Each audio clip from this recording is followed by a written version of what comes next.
বন্ধুগণ, আমার মাদ্রাসার আজিজ তলাবারা যখন খেলতেছে, খুব ভালো লাগতেছে তাদের এই খেলার দৃশ্য। হঠাৎ করে মেন গেটের দিকে তাকাইলাম। মেন গেট বরাবর যখন নজর গেল, নজর করিয়া দেখি বাইরে একটা বাবা কয়েকটা ফল ফ্রুটের প্যাকেট নিয়া, নানান রকমের বিস্কিট চানাচুরের প্যাকেট নিয়া বেটার সাথে সাক্ষাৎ করার জন্য বাইরে দাঁড়ায় আছে। বাপ বেটাকে তালাশ করার আগে আগেই বেটাটার নজরে বাপ ধরা পড়ে গেল। এই ছেলেটা খেলা বাদ দিয়া নিজের অঙ্গ প্রত্যঙ্গের ধুলাবালি ময়লা ঝাড়িয়া পার্শ্ববর্তী সহপাঠী ছাত্র আজিজ তলাবা ভাইদেরকে ডাক দিয়ে বলে, আমি আর আজকে খেলবো না, আমার আব্বু আছে, আমি আমার আব্বুর কাছে যাব। বাজান যখন এই কথা বলল, অনুরোধ করব, দেখেন দিলটা নরম হয় নাকি। সোনার বাপজানার আমার কলিজার ভাইরা আমার, এই ময়দানে জানি না কার মা নাই, কার বাবা নাই, কার বাপ যেন কবর থেকে কান্দার বলে বেটারে, কার মা জানি কবর থেকে কান্দার বলে বেটারে। মা ফিলে গেলি আলেমদেরকে পাইবি, বাবা আমাদের কবরের খবরটা একটু রাখলি না, বাবা আমাদের জন্য একটু দোয়া করলি না। ও ভাইরা আমার, বাবারা আমার, এটাও কিন্তু সত্য কথা, যদিও আরবি প্রবাদ, কামা তাদিনু তুদানু, যেমন কর্ম তেমন ফল। আজ যদি আপনি আপনার বাপ মার জন্য কান্দেন, আজ যদি আপনি আপনার বাপ মার জন্য দোয়া করেন, আপনার বেটা বেটিরও কিন্তু আপনার জন্য দোয়া করবে, আপনার বেটা বেটিরও কিন্তু আপনার জন্য কাঁদবে। আপনি যদি আজকে বাপ মার জন্য দান সদকা করেন, কম হোক বেশি হোক, আপনার বেটা বেটিরও কিন্তু আপনার জন্য দান সদকা করবে। কাজী বাজান কেমন বেটা হইলেন, একটু মা বাবার জন্য দিলটা নরম হয় না? মায়ের পাগলেরা, বাবার পাগলেরা মায়া লাগা একটা ডাক দেন না, বলেন না আল্লাহ, দেন না, দেন না, ডাক দেন না, বলেন না আল্লাহ। ভাইয়া আমার দিল বলতেছে আজকের মাহফিলে দোয়া কবুল হইয়া যাবে। আমার নাকটার মধ্যে আল্লাহ ওয়ালাদের গ্রান আসতেছে। এই ময়দানে আমি আপনি গুনাহগার হতে পারি, কিন্তু কে জানি আল্লাহ ওয়ালা হয়ে আছে। ওই একজন আল্লাহ ওয়ালার উসিলা আল্লাহ আমাকে আপনাকে মাফ করে দিতে পারে। কাজী বাজান মায়া লাগে, আবার বলেন না আল্লাহ। এ বন্ধু, যার বাবা নাই, দেখেন তার মনে কি যন্ত্রণা। এই ছেলে যখন দেখলো তার আব্বা বাইরে দাঁড়ায় আছে, ছাত্র ভাইদেরকে বললো, আমি আর আজকে খেলবো না। এই দুলাবালি নিয়ে বাবার পানে হন হন করে ছুটে চললো। বাপ দেখেন কত সুন্দর বাপ, কত মায়ের বাপ, দুলাবালির দিকে তাকাইলেন না। বেটার আশা দেখে বাজান রে হাতটা বাড়ায় কয়া, শোনাচ্ছেন আমার বুকে আয়। এবার বুকে চলে গেল। বাপ বেটা সালাম মুআনাকা আদান প্রদান হয়ে গেল। এইবার বাপ বেটার কপালে চুমা দেয়, বেটাও বাপের কপালে চুমা দেয়, আর ডাক দিয়ে আব্বা আম্মু বাড়িতে কেমন আছে?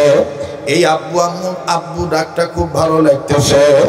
বাজান কিন্তু একটা করুণ চিত্র হইল, আমার ওই একই বারান্দায় আমার পাশে কয়েক গজ দূরে ওই একই মাদ্রাসার একটা ছাত্র ওই বাপ বেটার আদর দেখে আর চোখের পানি ছেড়ে ছেড়ে কান্দে। আমার জানা ছিল না যে এই ছেলেটার বাবা নাই। আমি আস্তে করে কাছে যেয়ে বললাম, বাবারে তুমি কান্দো কেন? এই ছেলেটা কান্দার ডাক দি বলে, হুজুর এই বাপ বেটার আদর দেখে কান্দি। আমি বললাম, তোমার কি আব্বু নাই? ছেলেটা কান্দার ডাক দি বলে, হুজুর আমার আব্বু ছিল, 2 মাস আগে রোড অ্যাক্সিডেন্টে আব্বা আমার মারা গেছে, আব্বার লাশটা আমি দেখি নাই। বাবা তুমি আজকে কান্দো কেন?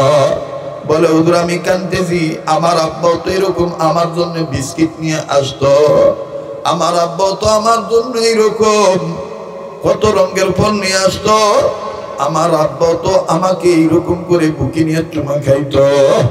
হুজুর আমার আব্বু কি আর আসবে না? হুজুর আমার জন্য দোয়া করবে। এই ভাইয়ার আব্বার আদর দেখে আমার আব্বার কথা মনে হয়ে গেল। বাইরে ওই দিন আমি বুঝলাম, যার বাপ নাই, যার মা নাই, সে জানে কত বড় দুঃখ বেদনা তার অন্তরে লালন পালন করে রাখছে। কাজী বাজান আর লম্বা নয়, আমার বাইরে আপনার কান্নার উসিলায় আপনার বাপ মার কবর আযাব আল্লাহ মাফ করিয়ে দিতে পারে। মুসলমান বন্ধুরে লম্বা নয়।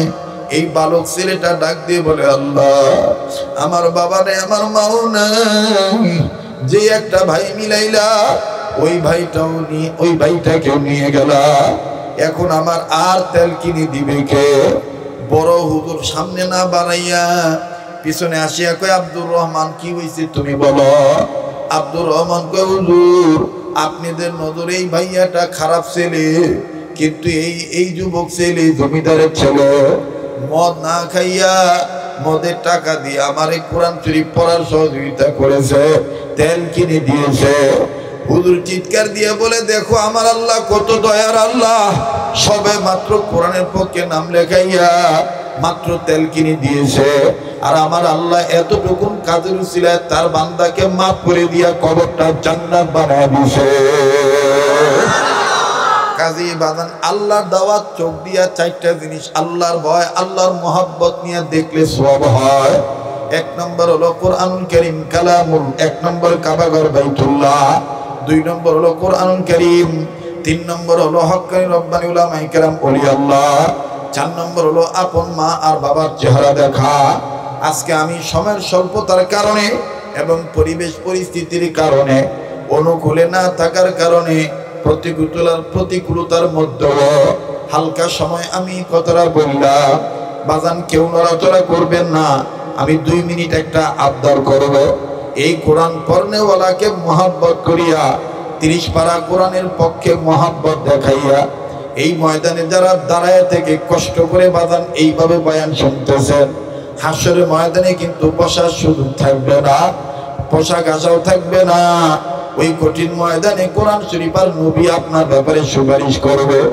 ওই কোরআনের সুপারিশ নেওয়ার আশায়, বাপমার কবরটা জান্নাত বানানোর আশায় 30 পারা কোরআনকে মহব্বত করিয়া 500 খান টাকা নগদ, 200 খান টাকা নগদ অথবা 100 খান টাকা নগদ, এই অল্প মানুষের মধ্যে হতেই বারাকাত হাসিলের জন্য কে আছে? হুজুর আমি আপনার হাতে মাদ্রাসায় মহব্বত করনেওয়ালাদেরকে আমি দিচ্ছি, আপনি আমার জন্য দোয়া করবেন। 30 পারা কোরআন শরীফের মহব্বত এই পাগলের হাতে টাকা দিলে আপনি ঠকবেন না। যেই হাতটা বারবার কাবা ধরবে, যেই হাতটা আল্লাহওয়ালাদের হাতের সাথে লাগানো, আমার ভাইরা আল্লাহ পাক কবুল করবেন ইনশাআল্লাহ। আল্লাহ তোমার একজন বান্দা 1000 টাকা নগদ, রব্বে কাবা আর একজন গোলাম 100 খান টাকা, আল্লাহ আর একজন গোলাম 500 খান টাকা, আর একজন ভাই 200 খান টাকা, আল্লাহ আর একজন গোলাম 500 খান টাকা, রব্বে কাবা আপনি কবুল করেন আল্লাহ। আল্লাহ যারা এই মুসাফিরের হাতে টাকা দিচ্ছে, মাবুদ আপনি মঞ্জুরি দিয়ে দেন আল্লাহ। রব্বে কাবা আর একজন গোলাম 200 খান টাকা। ভাইয়া প্লিজ কেউ চলে যাবেন না, এটা কিন্তু একটা বদ অভ্যাস। আল্লাহ আপনি মঞ্জুরি দিয়ে দেন, মালিক আপনি কবুল করেন। বলেন ইন্নাকা আনতাল আলিমুল হাকীম। রব্বানা তাকাব্বাল মিন্না ইন্নাকা আনতাস সামিউল আলিম। রব্বানা তাকাব্বাল মিন্না ইন্নাকা আনতাস সামিউল আলিম। রব্বানা তাকাব্বাল মিন্না ইন্নাকা আনতাস সামিউল আলিম। ربنا تقبل منا إنك أنت السميع العليم. ربنا تقبل منا إنك أنت السميع العليم. ربنا تقبل منا إنك أنت السميع العليم. ربنا تقبل منا إنك أنت السميع العليم. আমন্ত্রিত উলামায়ে ইকরাম, সম্মানিত মুসল্লিয়ানে ইকরাম, মুসলিম তৌহিদি জনতা, আজকের মাহফিলের সম্মানিত শ্রদ্ধেয় সভাপতি এই ইসলামী মজলিস ও দুয়ার মাহফিলে অনেক কষ্ট হচ্ছে আমি জানি, এরপরও আপনাদের মনের আগ্রহের কারণে আমি কিছু সময় আপনাদের কাছ থেকে দোয়া নেব, কিছু কথা বলবো নিজের ইসলার জন্য, এরপরে ইনশাআল্লাহ দোয়া করব। আল্লাহ পাকের দরবারে শুকরিয়া আদায় করি যে মহান আল্লাহ আমাকে আপনাকে উম্মতের আলেমদের নেক মজমায় দ্বীনি নসিহত করা এবং দ্বীনি নসিহত শোনার আল্লাহ পাক যে একটা ব্যবস্থা করে দিয়েছেন, সুযোগ দান করছেন, আমরা সকলেই বেহেশতের এই বাগান থেকে শুকরিয়া আদায় করি। গোলামের পরিচয় দিয়ে সবাই বলি আলহামদুলিল্লাহ। যে যে অবস্থায় আছেন যদি মনোযোগী হয়ে যান এর মধ্যে বরকত হবে। বক্তার পাগল হবেন না, ওলামার পাগল হবেন। বক্তা যারা খড়িবাড়ি হাট, নিয়ামতপুর, বিভিন্ন হাট বাজারে ওষুধ ট্যাবলেট বিক্রি করে, তারপরে গেঞ্জি বিক্রি করে, বিভিন্ন ধরনের লেকচার দিয়ে বিভিন্ন ওষুধপত্র বিক্রি করে, এরাও বক্তা। এই জন্য বক্তার পাগল হওয়া যাবে না, আলেমের পাগল হইতে হবে। আলেমের সম্পর্ক এলেমের সাথে, আর এলেমের সম্পর্ক আল্লাহর সাথে। এলেমের সম্পর্ক কার সাথে? দেখি তো কথা বলতেছে বারবার, বলেন এলেমের সম্পর্ক কার সাথে? আবার বলেন কার সাথে? তো যেই যার সম্পর্ক আল্লাহর সাথে হয় তার কথাবার্তা, লেনদেন, আচার আচরণ, পোশাক আশাক সব কিছু আল্লাহর রঙেই হয়, দুনিয়া রঙে হয় না। আর এই জিনিসটা বোঝানোর জন্যই এই সমস্ত দ্বীনি মার্কাজ, এদারা, মাদ্রাসা প্রতিষ্ঠা করা। তো আসেন আবার শুকরিয়া আদায় করি আলহামদুলিল্লাহ। আবার বলেন আলহামদুলিল্লাহ। সবকিছু শুরুতে জানতে যে আপনারা ভালো আছেন তো? 10-15 মিনিট সময় দেওয়া যাবে তো ইনশাল্লাহ। আল্লাহ আমাদের সবার অতীত জীবনের গুণাগুলি মাফ করে দেন। আমি এত আস্তে কসিন বা যে মনে হয় গোনা টোনাই নাই, ব্যাগগুলো মানুষ দুধে ধোয়া তুলসী পাতা, যত গোনা হামার নাকি গোনা আছে না? একটু পরে মারাও যাইতে পারি বা পারেন। হায়াতের বাতি কার কখন নিভে যাবে বলাই যায় না। তো তওবা করে মরি নাকি কম? তা আমিন জোড়া বলা যাবে না? আল্লাহ আপনি আমাদের অতীত জীবনের গুনাহগুলি মাফ করে দেন। আল্লাহ আপনি আমাদের বর্তমান জীবনের ভুল ত্রুটিগুলি সংশোধন করে দেন। আল্লাহ আপনি আমাদের ভবিষ্যৎ জীবনকে আলোকিত করে দেন। আল্লাহ এই মাদ্রাসার মাহফিল, এই মাদ্রাসার কমিটি, মাদ্রাসার শিক্ষা ব্যবস্থা, আয়ের ব্যবস্থা, ব্যয়ের সুন্দরতম পেরেশানি মুক্ত হয়ে ব্যবস্থা, হার লাইনে উন্নতি, আপনি নবীজিকে উসিলা করে আপনি আজকের এই মজলিসকে, মাদ্রাসাকে, এলাকাকে আপনি কবুল করে নেন। মোহতারাম হাজিরিন, পবিত্র কোরআনুল কারীমের হাজারো আয়াত থেকে, হাজার হাজার আয়াত থেকে ছোট্ট একটা আয়াতে কারিমা তেলাওয়াত করেছি, যে আয়াতে কারিমার মাধ্যমে আল্লাহ পাক ঈমানদার বান্দা বান্দীদেরকে দুইটা কাজের নির্দেশ দিয়েছে। কয়টা কাজের নির্দেশ? আবার বলেন, আরেকবার। নাম্বার 1, আল্লাহ বলেন, ও ঈমানদার বান্দা বান্দীগণ, তোমরা আমাকে ভয় করো। আল্লাহকে কি করতে হবে? ভয় করতে।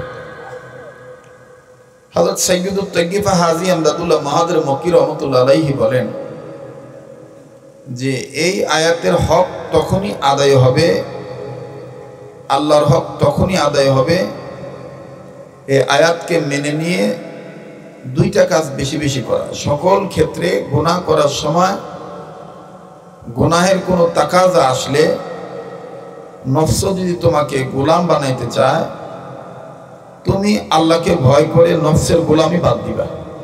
আপনারা শুনতেছেন তো? জি। আর 2 নাম্বার, সবচেয়ে বেশি আল্লাহকে বেশি মহব্বত করবা। 1 নম্বর আল্লাহর ভয়, 2 নম্বর আল্লাহর মহব্বত। 2 নম্বর নির্দেশ আমার আল্লাহ বলেন, ওয়াকুনু মা'আস সাদিকিন। ভয় করনেওয়ালা নেক বান্দা যারা, নেককার বান্দা যারা, সত্যবাদী যারা, তাদের সাথী হয়ে যাও। তাহলে 1 নম্বর সকল ক্ষেত্রে আল্লাহকে ভয় করা এবং মহব্বত করতে হবে। নম্বর 2, আল্লাহওয়ালাদের সাথী হয়ে থাকতে হবে। এটা কার নির্দেশ? জোরে বলেন। আল্লাহর ভয় আল্লাহর মহব্বত নিয়ে আল্লাহর দেওয়া চোখ দিয়া যদি আমি খারাপ জিনিস না দেখে ভালো জিনিস দেখি, বলেন আল্লাহ খুশি হবে কি হবে না? খুশি। চোখ দিয়েছেন কে? আলাম নাজআল লাহু আইনাইন, এ কথা কার? আল্লাহ। আল্লাহর দেওয়া চোখ দিয়া কোনো মানুষ যদি আল্লাহর রাজি খুশির জন্য আল্লাহকে ভয় করে আল্লাহকে মহব্বত করে চারটা জিনিস দেখে। কয়টা জিনিস? আপনারা পল্লীগাঁয়ের মানুষ, গ্রামগঞ্জের মানুষ, আপনাদের থানার নাম নিয়ামতপুর। বাংলাদেশে কোনো থানার নাম নিয়ামতপুর নাই, কিন্তু আপনাদের থানার নাম নিয়ামতপুর। আপনারা কিন্তু আসলে নিয়ামতপুরে ভরপুরে মানুষ, কিন্তু বুঝেন না। তাই নিজেকে যদি নিজে না চিনেন আপনি কাউকে চিনতে পারবেন না। নিজেকে নিজে চিনলেই আল্লাহকে চিনা যায়। মান আরাফা নাফসাহু ফাকাদ আরাফা রাব্বাহু। আল্লাহ আমাদের নিজেকে নিজের চেনার তৌফিক দান করে। তো আল্লাহর দেওয়া চোখ দিয়া চারটা জিনিসের দিকে তাকাইলে আল্লাহ তাআলা অসংখ্য নেকি দান করে দেয়। কয়টা জিনিস? আবার বলেন। এর আগে বলেন তো দেখি, চোখ দিয়েছেন কে? আল্লাহ। আল্লাহর দেওয়া এই চোখ দিয়ে আল্লাহকে ভয় করে আল্লাহকে মহব্বত করে চারটা জিনিসের দিকে তাকাইলে সওয়াব হয়। কয়টা জিনিস? চারটা। এই চারটার মধ্যে একটা দেখতে টাকা লাগে, বাকি তিনটা দেখতে টাকা লাগে না। আবার বলবেন হুজুর যেটা দেখতে টাকা লাগে ওটা কয় নম্বর? ওটাই 1 নম্বর। কাবাঘর, বাইতুল্লাহ। 4 জিনিসের মধ্যে প্রথম নম্বর হলো কাবাঘর, বাইতুল্লাহ। এখন এই বাইতুল্লাহর কথা শুনে যারা গরিব মানুষ তারা কথা, বাহ আমার টাকা পয়সা নাই, বলে আমাদের সম্ভব হবে না। এখন যদি আমি একটা কথা বলি তাহলে আপনারা অনেকে এখানে বিভিন্ন ধরনের মানুষ পেতে পারে, এই হুজুর কেমবা কথা কওছে মিলল না। কোরআনে নামাজের কথা, সলাতের কথা 82 জায়গায় আছে। খুব ভালো করে শোনেন। এই সলাতের কথার পাশাপাশি যাকাতের কথাও আছে 82 জায়গায়। ওয়াকিমুস সলাতা, কথা কয় না, ওয়াকিমুস সলাতা ওয়া আতুজ যাকাত। আল্লাহর অর্ডার, তোমরা নামাজ প্রতিষ্ঠা করো, সলাত প্রতিষ্ঠা করো, আর যাকাত আদায় করো। এখন আপনারা সাধারণ জ্ঞান দ্বারা বলেন, যারা গরিব মিসকিন এরা কি যাকাত দিবে না নিবে? কথা কয় না। আবার কম দিবে না নিবে? আল্লাহ বললেন নামাজ প্রতিষ্ঠা করো, যাকাত আদায় করো।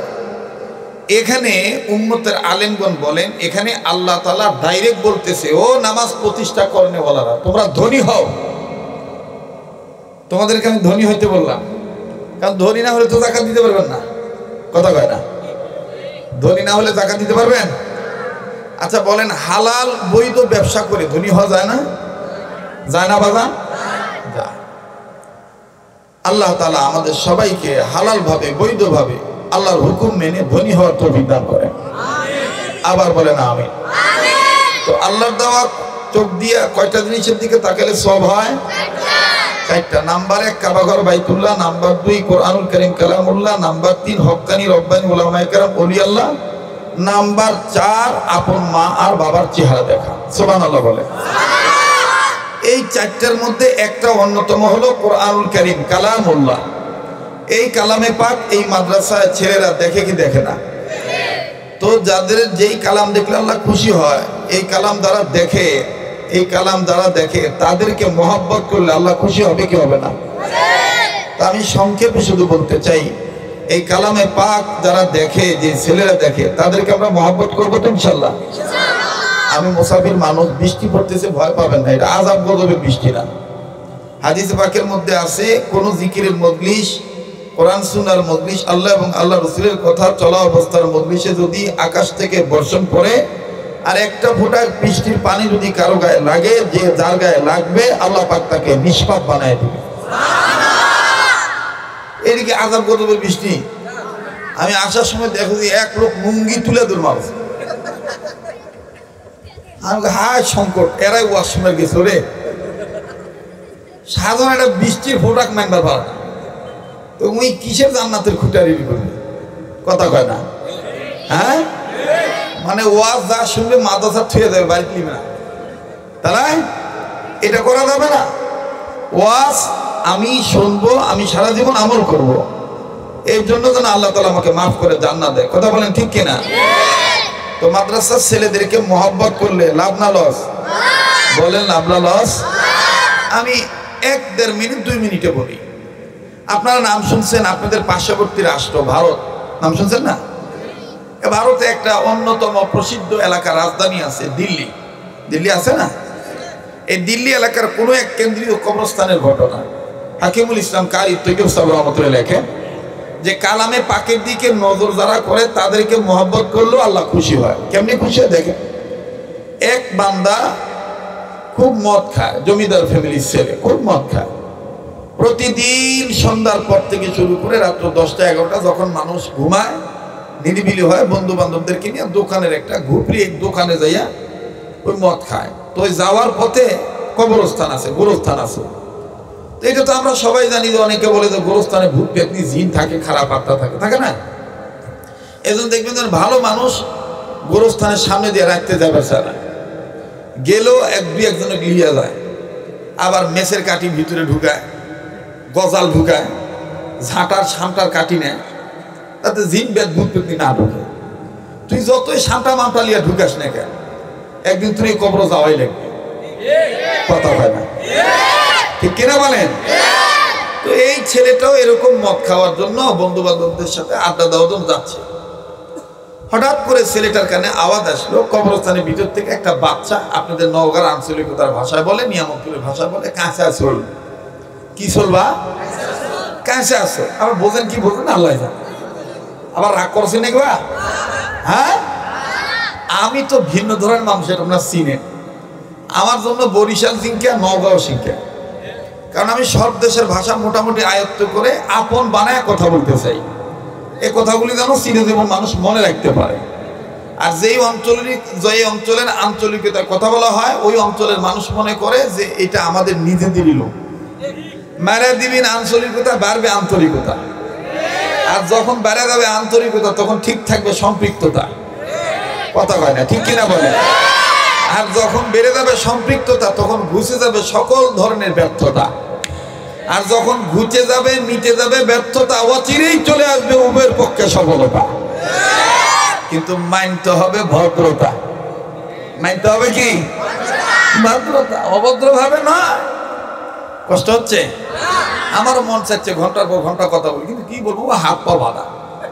বোঝেন নাই তো? খারাপ লাগছে আপনাদের? বলবো কি বলবো না? এই ছেলে মদ খাওয়ার আড্ডায় যাওয়ার জন্য রওনা দিয়েছে। তো কবরস্থান থেকে আওয়াজ আসতেছে, কবরস্থানের এলাকা থেকে আওয়াজ আসতেছে, কোনো এক ছেলে কাঁদতেছে আর বলতেছে, আম্মা আপনি আমাকে নিয়ত করেছিলেন কোরআন পড়াবেন, হলো না। আব্বা আপনি নিয়ত করেছিলেন কোরআন পড়াবেন, হলো না। আব্বা আম্মা ঘর বাড়ি সব পড়ে ছাই হয়ে গেল, আপনারাও মারা গেলেন। আমি মাদ্রাসায় ভর্তি হওয়ার জন্য গিয়েছিলাম, কিন্তু এমন কোন সম্পদ আপনারা রেখে যান নাই যে সম্পদের বিনিময়ে আমি মাদ্রাসায় ভর্তি হতে পারবো। একবার আম্মার কবরে হাত দেয়, আর একবার বাবার কবরে হাত দেয়। মাঝখানে বসে বাচ্চা ছেলেটা কান্দে আর কান্দে। 7, 8, 9, 10, 11 এই বয়সের ছেলেটা এইভাবে যখন কান্দে, কান্নাকাটির আওয়াজ যখন ওই মদখোর ছেলেটার কানে গেল, দৈনন্দিন রাত্রিকালীন অবস্থায় মদ খায়, কিন্তু আজকে আমার বন্ধুগণ এখনো মদ পানের আড্ডায় যান নাই। আরে বাবাজি, এই ছেলে যখন কান্নার কাটির আওয়াজ আরো বাড়ায় দিল, এই মদখোর ছেলেটা দাঁড়ায় গেল। মুসলমানের বাচ্চা, মদখোর ছেলেটাও মুসলমান, কিন্তু বাজান বেআমলি সন্তান। এই ছেলেটা চিন্তা করলো, মনে হয় কবরস্থানে কোনো জিন কাঁদতেছে, মনে হয় কোনো খারাপ আত্মা কাঁদতেছে। হাতের মধ্যে একটা টর্চ লাইট ছিল, ফোকাস মেরে দিল। ফোকাস যখন মারলো কবরস্থানের দিকে, সরাসরি ওই বাচ্চাটার দিকে আলো চলে গেল। এই যুবক সন্তানটা যখন দেখলো ফুটফুটে সুন্দর চেহারার একটা সন্তান, বালক একটা ছেলে, একবার এক কবরে হাত রেখে কান্দে, আরেকবার আরেক কবরে হাত রেখে কান্দে। আর ছেলেটা বলে, আম্মা জান, আব্বা জান, আপনাদের নিয়ত যদি পুরা হলো না। মাদ্রাসায় গিয়েছিলাম পড়ার জন্য, ওগো মা ওগো বাবা, ব্রিটিশ সরকার একটা নিয়ম করেছে, মাদ্রাসায় পড়তে গেলে টাকা দিয়া কেরোসিন তেল কিনতে হবে। আম্মা গো আব্বা গো, হলো না, আমার কাছে কেরোসিন তেল কেনার মতন কোনো টাকা নেই। আম্মা জান আব্বা জান, পারলাম না, আপনারা আমাকে মাফ করে দিয়েন, আমার দ্বারা মনে হয় কোনো মাদ্রাসায় পড়ার হবে না। এইভাবে কান্দে, আর মক্কুর ছেলেটাও কান্দে। মক্কুর ছেলেটা ডাক দিয়ে বলতেছেন, আল্লাহ দেন না একটা ডাক, আবার বলেন না আল্লাহ। যারা আল্লাহ বলতে ভালো লাগবে বুঝে নিবেন আমার আল্লাহ আপনাকে মহব্বত করে, আমার আল্লাহ আপনাকে ভালোবাসে। এই মক্কুর ছেলেটা ডাক দিয়ে বললেন, আল্লাহ জীবনে কত টাকা পয়সা নষ্ট করলাম, জীবনে কত খারাপ কাজে আমি গেলাম, আল্লাহ গো তোমাকে এইভাবে ডাকার সময় পাই নাই। ওগো মালিক, আজ এই বালক ছেলে মা বাবার জন্য দরদি হইয়া কোরআন পড়ার জন্য কাঁদতেছে। আল্লাহ গো তার নাকি কোনো সম্পদ নাই। মাবুদ গো আমি আজকে তোমার দরবারে বললাম, যেই টাকা খরচ করে আমি মদ খাবো, এই পরিমাণ টাকা দিয়ে ব্যয় করলেই ছেলেটারে এক টিন তেল কেরোসিন তেল কেনা হবে। ব্রিটিশ সরকারের তত্ত্বাবধানে মুসলিম রাষ্ট্রের এই মাদ্রাসাগুলো চলার কারণে ব্রিটিশ সরকাররা মুসলিম মাদ্রাসাতে ইলেকট্রিসিটি দেয় না। আমার বন্ধুগণ ইলেকট্রিসিটির তার কেটে দেয়, বন্ধ করে দেয়। মুসলমানদের বাচ্চাদের নিজেদের খরচে কোরআন পড়া লাগে। এই জন্য তৎকালীন সময় ওই এলাকার মাদ্রাসায় কোনো ইলেকট্রিসিটির ব্যবস্থা নাই। বালক ছেলের এই কান্নাকারি দেখে ওই যুবক নওজোয়ান কান্দার ডাক দিয়ে বললেন, আল্লাহ গো, জীবন বড় কত গুনাহ করেছি, ফালতু কাজে কত টাকা পয়সা ব্যয় করেছি, আয় আল্লাহ এক টিন তেল লাগবে, এক টিন তেল হলে এই ছেলেটার কয়েক মাস চলে যাবে। মাবুদ গো আমি তোমার দরবারে তওবা করলাম, আয় আল্লাহ আর নিয়ত করলাম জিন্দেগিতে মদ খাবো না, বাকি জীবনের মদের টাকা দিয়ে এই ছেলেটার পিছনে আমি ব্যয় করব। কারণ তোমার কালাম তোমার কোরআন। আমার বন্ধুগণ, কোরআনুল কারীমের দিকে কেউ যদি আগায় আসে আল্লাহ পাক তাকে মাফ করে জান্নাত দিয়ে দিবে। আরে বাবাজি, এইবারই যুবক যখন এইভাবে কান্নাকাটি করিয়া চোখের পানি মুছিয়া টর্চ লাইটের আলো এইরকম করে বাড়ি দিয়া আপ ডাউন উপর আর নিচ বাড়ি মেরে ছেলেটাকে ডাক দিয়ে বলল, ভাই তুমি একটু কবরস্থান থেকে বেরিয়ে আসো, কবরের এরিয়া থেকে তুমি বের হয়ে আসো। আসো ভাই, আমি নাপাক, সারাদিন পেশাব করেছি, বাথরুমে গিয়েছি, আমি পেশাব পায়খানা করি পবিত্রতা অর্জন করে নেই, পেশাব করে পানি নেই, আমার কাপড় নাপাক, এই জন্য আমি ঢোকার সাহস পাচ্ছি না। তবে ছোট ভাই তুমি ভয় পেও না, আসো আমি তোমার তেল কেনার ব্যবস্থা করে দিচ্ছি। হাকিমুল ইসলাম কারি তৈয়ব সাহেব রাহমাতুল্লাহ আলাইহি লেখে, আল্লাহ দেওয়া চোখ দিয়া কোরআনুল কারীম দেখলো সওয়াব হয়, এই কোরআন দ্বারা নিয়মিত দেখে তাদেরকে মহব্বত করলে সওয়াব হয়। আরে বন্ধু, আলমারউ মা মান আহাব্বা, যার সাথে তার মহব্বত তার সাথে তার কিয়ামত। এই কথাটা একটু খেয়াল রাখা দরকার। মুসলমান বাইরে হাসরের ময়দানে কোরআনুল কারীম আর বিশ্বনবী আমার আপনার ব্যাপারে সুপারিশ করবে। এই জন্য দেখেন দিলটা নরম হয়নি। এই বালক ছেলে যুবক ছেলের কথাটা শুনে মা বাবার কবরে শেষবারের মতন হাত দিয়া হাঁটি পা করে হন করে ছুটে চলল যুবকের দিকে। কবরস্থানের এরিয়া থেকে যখন বের হলো, এই যুবক ছেলেটা এই আমার বন্ধুবান বালক ছেলের কবরে চুমা দিয়ে বলতেছে, তোমার কোনো আর চিন্তা নাই, আমি তোমার জন্য নিজেই তেল কিনে দিতে চাই, আমি তেলও কিনে দেব, আর আমার মাথায় করে কেরোসিন তেলের টিন নিয়া আমি নিজে তোমাকে মাদ্রাসা পর্যন্ত দিয়ে আসবো। তবে একটা শর্ত হলো, আমি যে তোমাকে তেল কিনে দিলাম আমার নাম তুমি বলবা না, কারণ এলাকার মধ্যে মানুষগুলি আমাকে ভালো জানে না। ভাইয়া গো, তুমি আমার নাম গোপন রাখবা, তুমি আগে আমাকে ওয়াদা করো, এই বালক ছেলে বলল, ঠিক আছে, আপনাকে ওয়াদা করলাম, আমি প্রমিস করলাম আপনার জীবদ্দশায় আমি আপনার নাম বলবো না। এইবার বাজারে চলে গেল জমিদার ফ্যামিলির ছেলে। যদিও দোকান বন্ধ হয়ে গেছে, কিন্তু টাকার লোভে পড়ে অনেক দোকানদার দেখবেন নিয়মিত কিছু কাস্টমার আছে। জমিদার ফ্যামিলিদের ছেলেকে টাকার কারণে হোক, ভয়ের কারণে হোক, ক্ষমতার কারণে হোক, তারা কিন্তু বাজান তাদেরকে ভয় করে। এই ছেলেদের যখন ডাক দিল, এই দোকান খোলো, 1 টিন তেল, কেরোসিন তেল আমাকে দাও। দোকানদার ডাক দিয়ে বলে, কেরোসিন তেল দিয়ে তুমি কি করবা? জমিদার যুবক ছেলেটা বলল, জান্নাত কামাই করব। দোকানদার বলতেছে, আল্লাহ, এই ছেলেটার মদ খাওয়ার অত্যাচারে, মদ খাইলে মানুষের হিতাহিত জ্ঞান থাকে না, আবল তাবল গালিগালাজ করে, মা মাসি তুলে গালি মন্দ করে, ভালো দোকান ভাঙ্গে, ভালো কাজ উপড়ে ফেলে, ভালো কাজ উপড়ে ফেলে, ভালো গাছ উপড়ে ফেলে, ভালো জায়গায় বাজান লাথি মারে। এইভাবে বিভিন্ন ধরনের অনৈতিক, বিভিন্ন ধরনের অসামাজিক, বিভিন্ন ধরনের অত্যাচারের মূলক কাজ করে। এই বালক ছেলের কথা শুনে, যুবক ছেলের কথা শুনে দোকানদার ডাক দিয়ে বলতেছেন, আল্লাহ, এই ছেলেটাকে বুঝি তুমি কবুল করছো, আল্লাহ গো, আমিও তেল দিয়ে দিলাম, তুমিও রাজি হয়ে যাও। এইবার যুবক ছেলে নিজেই মাথায় করে 16 কেজি ওজনের কেরোসিন তেলের টিন মাথায় নিয়ে মাদ্রাসা পর্যন্ত দিয়ে আসলো। এই বালক ছেলেটাকে রেখে আসলো। পরের দিন ছেলেটা ভর্তি হয়ে গেল। মদখোর ছেলেটা চলে আসলো। 3 দিন পরে মদখোর ছেলে, যুবক ছেলে মারা গেল। সমাজের কেউ তার লাশটা ধরতে চায় না, কেউ তাকে দেখতে যায় না। আমার বন্ধুগণ, লাশ ওইভাবে পড়ে আছে। আত্মীয় স্বজন মিলদিল করে লাশটা ধোয়াইলো। এখন জানাজা পড়ানোর জন্য কোনো হুজুর পাওয়া যায় না, কেউ তার জানাজা পড়াবে না। আমার বন্ধুগণ, ছেলেটা খারাপ ছিল। যেই মাদ্রাসায় ওই আব্দুর রহমান ছেলের নামে আব্দুর রহমান ভর্তি হয়েছে, এই মাদ্রাসার 3 জন হুজুর একই রাত্রে যখন ঘুমাইলো, মেজো হুজুর, সেজো হুজুর, মেজো হুজুর, ছোট হুজুর, বড় হুজুর, 3 জন ঘুমাইছে। শেষ রাতের আগে আগে আমার বন্ধুগণ স্বপ্ন দেখতেছে, 3 জন এক স্বপ্ন দেখছে।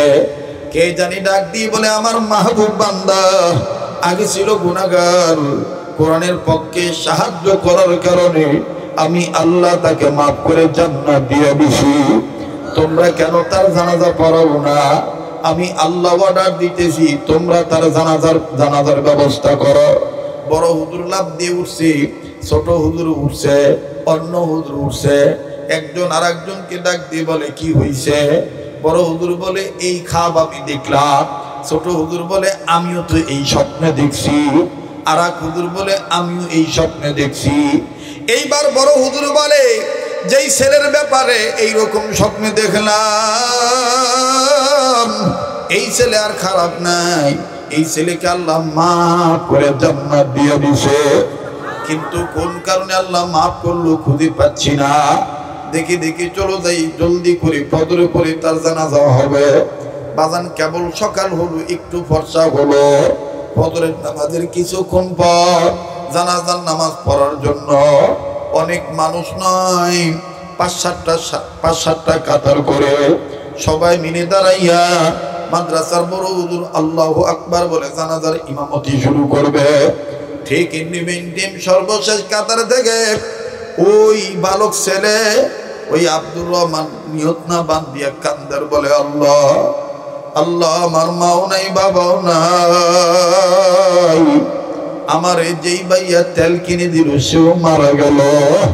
আল্লাহ, সামনের জীবনে আমাকে কে হেল্প করবে? এই বলে বলে ছেলেটা কাঁদতেছে। আমার মাও নাই, বাবাও নাই। ও অত্র এলাকার বাইরা, যার মা নাই, যার বাবা নাই, তার মতন বড় অভাবী আর কেউ নাই। দাঁত থাকতে দাঁতের মর্ম বোঝা যায় না, দাঁত পড়িয়া গেলে বোঝা যায় দাঁতের কি মর্ম ছিল। আমি প্রায় বাইনে বলিয়া থাকি, এই রকম ছোট বড় কওমি মাদ্রাসায় বাপ হারা সন্তান থাকে। যেই ভাইয়া বাবাদের বাবা আছি, মাঝে মধ্যে এতিম বাচ্চাদের সাথে একটু সময় দিবে, দেখবেন এদের অন্তরে বাপ হারা কি পরিমাণ বেদনা। ভাইয়া আমি প্রায় বয়ানে বলিয়া থাকি, আমার মাদ্রাসার একটা উদাহরণ আমি সব জায়গায় বলি। আমি আমার নিজ মাদ্রাসার বারান্দায় কোনো এক সময় আসর নামাজ পড়ে দাঁড়াইলাম, নিজ প্রতিষ্ঠানের বাচ্চাদের খেলা দেখতেছি। আসরে নামাজের পরে শিক্ষা প্রতিষ্ঠানের ছেলেরা, আবাসিক ছেলেরা খেলাধুলা করে, তখন আমার মাদ্রাসার আজিজ তলাবারা যখন খেলতেছে খুব ভালো লাগতেছে তাদের এই খেলার দৃশ্য। হঠাৎ করে মেন গেটের দিকে তাকাইলাম, মেন গেট বরাবর যখন নজর গেল, নজর করিয়া দেখি বাইরে একটা বাবা কয়েকটা ফল ফ্রুটের প্যাকেট নিয়া, নানান রকমের বিস্কিট চানাচুরের প্যাকেট নিয়া বেটার সাথে সাক্ষাৎ করার জন্য বাইরে দাঁড়ায় আছে। বাপ বেটাকে তালাশ করার আগে আগেই বেটাটার নজরে বাপ ধরা পড়ে গেল। এই ছেলেটা খেলা বাদ দিয়া নিজের অঙ্গ প্রত্যঙ্গের ধুলাবালি ময়লা ঝাড়িয়া পার্শ্ববর্তী সহপাঠী ছাত্র আজিজ তলাবা ভাইদেরকে ডাক দিয়ে বলে, আমি আর আজকে খেলবো না, আমার আব্বু আছে, আমি আমার আব্বুর কাছে যাব। বাজান যখন এই কথা বলল, অনুরোধ করব দেখেন দিলটা নরম হয় নাকি। সোনার বাপজানার আমার কলিজার ভাইরা আমার, এই ময়দানে জানি না কার মা নাই, কার বাবা নাই, কার বাপ যেন কবর থেকে কান্দার বলে বেটারে, কার মা জানি কবর থেকে কান্দার বলে বেটারে। মা ফিলে গেলি আলেমদেরকে পাইলি, বাবা আমাদের কবরের খবরটা একটু রাখলি না, বাবা আমাদের জন্য একটু দোয়া করলি না। ও ভাইরা আমার, বাবারা আমার, এটাও কিন্তু সত্য কথা, যদিও আরবি প্রবাদ, কামা তাদিনু তুদানু, যেমন কর্ম তেমন ফল। আজ যদি আপনি আপনার বাপ মার জন্য কান্দেন, আজ যদি আপনি আপনার বাপ মার জন্য দোয়া করেন, আপনার বেটা বেটিরও কিন্তু আপনার জন্য দোয়া করবে, আপনার বেটা বেটিরও কিন্তু আপনার জন্য কাঁদবে। আপনি যদি আজকে বাপ মার জন্য দান সদকা করেন, কম হোক বেশি হোক, আপনার বেটা বেটিরও কিন্তু আপনার জন্য দান সদকা করবে। কাজী বাজান কেমন বেটা হইলেন, একটু মা বাবার জন্য দিলটা নরম হয় না? মায়ের পাগলেরা, বাবার পাগলেরা মায়া লাগা একটা ডাক দেন না, বলেন না আল্লাহ, দেন না, দেন না, ডাক দেন না, বলেন না আল্লাহ। ভাইয়া আমার দিল বলতেছে আজকের মাহফিলে দোয়া কবুল হইয়া যাবে। আমার নাকটার মধ্যে আল্লাহ ওয়ালাদের গ্রান আসতেছে। এই ময়দানে আমি আপনি গুনাহগার হতে পারি, কিন্তু কে জানি আল্লাহ ওয়ালা হয়ে আছে। ওই একজন আল্লাহ ওয়ালার উসিলা আল্লাহ আমাকে আপনাকে মাফ করে দিতে পারে। কাজী বাজান মায়া লাগে, আবার বলেন না আল্লাহ। এ বন্ধু যার বাবা নাই, দেখেন তার মনে কি যন্ত্রণা। এই ছেলে যখন দেখলো তার আব্বা বাইরে দাঁড়ায় আছে, ছাত্র ভাইদেরকে বলল আমি আর আজকে খেলবো না। এই দুলাবালি নিয়ে বাবার পানে হন হন করে ছুটে চললো। বাপ দেখেন কত সুন্দর বাপ, কত মায়ের বাপ, দুলাবালির দিকে তাকাইলেন না। বেটার আশা দেখে বাজান রে হাতটা বাড়ায় কয়া, শোনাচ্ছেন আমার বুকে আয়। এবার বুকে চলে গেল। বাপ বেটা সালাম মুআনাকা আদান প্রদান হয়ে গেল।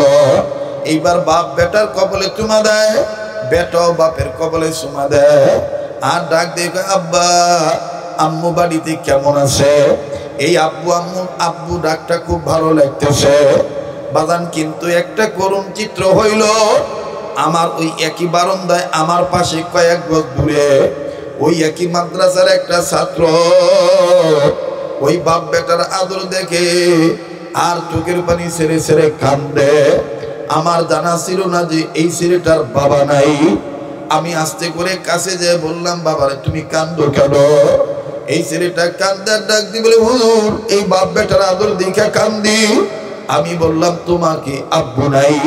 ছেলেটা কান্দার ডাক দি বলে, হুজুর আমার আব্বু ছিল 2 মাস আগে রোড অ্যাক্সিডেন্টে আব্বা আমার মারা গেছে, আব্বার লাশটা আমি দেখি নাই। বাবা তুমি আজকে কান্দো কেন? বলে হুজুর আমি কান্দতেছি, আমার আব্বাও তো এরকম আমার জন্য বিস্কিট নিয়ে আসতো, আমার আব্বাও তো আমার জন্য এরকম কত রঙের ফল নিয়ে আসতো, আমার আব্বাও তো আমাকে এইরকম করে বুকে নিয়ে চুমা খাইতো। হুজুর আমার আব্বু কি আর আসবে না? হুজুর আমার জন্য দোয়া করবে। এই ভাইয়ার আব্বার আদর দেখে আমার আব্বার কথা মনে হয়ে গেল। বাইরে ওই দিন আমি বুঝলাম যার বাপ নাই, যার মা নাই, সে জানে কত বড় দুঃখ বেদনা তার অন্তরে লালন পালন করে রাখছে। কাজেই বাজান আর লম্বা নয় আমার বাইরে, আপনার কান্নার উসিলায় আপনার বাপ মার কবর আযাব আল্লাহ মাফ করিয়ে দিতে পারে। মুসলমান বন্ধুরে লম্বা নয়, এই বালক ছেলেটা ডাক দিয়ে বলে, আল্লাহ আমার বাবা নেই, আমার মাও নেই, যে একটা ভাই মিলাইলা ওই ভাইটাকেও নিয়ে গেলা, এখন আমার আর তেল কিনে দিবে কে? বড় হুজুর সামনে না বাড়াইয়া পিছনে আসিয়া কয়, আব্দুর রহমান কি হয়েছে তুমি বলো। আব্দুর রহমান কয়, হুজুর আপনাদের নজরে এই ভাইয়াটা খারাপ ছেলে, কিন্তু এই যুবক ছেলে জমিদারের ছেলে, মদ না খাইয়া মদের টাকা দিয়ে আমার এই কোরআন শরীফ পড়ার সহযোগিতা করেছে, তেল কিনে দিয়েছে। হুজুর চিৎকার দিয়ে বলে, দেখো আমার আল্লাহ কত দয়ার আল্লাহ, সবে মাত্র কোরআনের পক্ষে নাম লেখাইয়া মাত্র তেল কিনে দিয়েছে, আর আমার আল্লাহ এতটুকু কাজের উসিলায় তার বান্দাকে মাফ করে দিয়া কবরটা জান্নাত বানায় দিয়েছে। কাজী বাদান আল্লাহর দাওয়াত চোখ দিয়া চারটা জিনিস, আল্লাহর ভয়, আল্লাহর মহব্বত নিয়ে দেখলে সওয়াব হয়। এক নম্বর হলো কোরআনুল কারীম কালামুল, এক নম্বর কাবাঘর বাইতুল্লাহ, দুই নম্বর হলো কোরআনুল কারীম, তিন নম্বর হলো হক্কানি রব্বানি উলামায়ে কেরাম ওলি আল্লাহ, চার নম্বর হলো আপন মা আর বাবার চেহারা দেখা। আজকে আমি সময়ের স্বল্পতার কারণে এবং পরিবেশ পরিস্থিতির কারণে, অনুকূলে না থাকার কারণে, প্রতিকূলতার মধ্যে হালকা সময় আমি কথাটা বললাম। বাজান কেউ নড়াচড়া করবেন না, আমি 2 মিনিট একটা আবদার করব। এই কোরআন পড়নেওয়ালাকে মহব্বত করিয়া 30 পারা কোরআনের পক্ষে মহব্বত দেখাইয়া এই ময়দানে যারা দাঁড়ায় থেকে কষ্ট করে বাজান এইভাবে বয়ান শুনতেছেন, হাসরের ময়দানে কিন্তু বসার সুযোগ থাকবে না, পোশাক আশাও থাকবে না। ওই কঠিন ময়দানে কোরআন শরীফ আর নবী আপনার ব্যাপারে সুপারিশ করবে। ওই কোরআনের সুপারিশ নেওয়ার আশায়, বাপমার কবরটা জান্নাত বানানোর আশায় 30 পারা কোরআনকে মহব্বত করিয়া 500 খান টাকা নগদ, 200 খান টাকা নগদ অথবা 100 খান টাকা নগদ, এই অল্প মানুষের মধ্যে হতেই বারাকাত হাসিলের জন্য কে আছে? হুজুর আমি আপনার হাতে মাদ্রাসায় মহব্বত করনেওয়ালাদেরকে আমি দিচ্ছি, আপনি আমার জন্য দোয়া করবেন। 30 পারা কোরআন শরীফের মহব্বত, এই পাগলের হাতে টাকা দিলে আপনি ঠকবেন না। যেই হাতটা বারবার কাবা ধরবে, যেই হাতটা আল্লাহওয়ালাদের হাতের সাথে লাগানো, আমার ভাইরা আল্লাহ পাক কবুল করবেন ইনশাআল্লাহ। আল্লাহ তোমার একজন বান্দা 1000 টাকা নগদ, রব্বে কাবা আর একজন গোলাম 100 খান টাকা, আল্লাহ আর একজন গোলাম 500 খান টাকা, আর একজন ভাই 200 খান টাকা, আল্লাহ আর একজন গোলাম 500 খান টাকা, রব্বে কাবা আপনি কবুল করেন আল্লাহ। আল্লাহ যারা এই মুসাফিরের হাতে টাকা দিচ্ছে, মাবুদ আপনি মঞ্জুরি দিয়ে দেন আল্লাহ। রব্বে কাবা আর একজন গোলাম 200 খান টাকা। ভাইয়া প্লিজ কেউ চলে যাবেন না, এটা কিন্তু একটা বদ অভ্যাস। আল্লাহ আপনি মঞ্জুরি দিয়ে দেন, মালিক আপনি কবুল করেন, বলেন।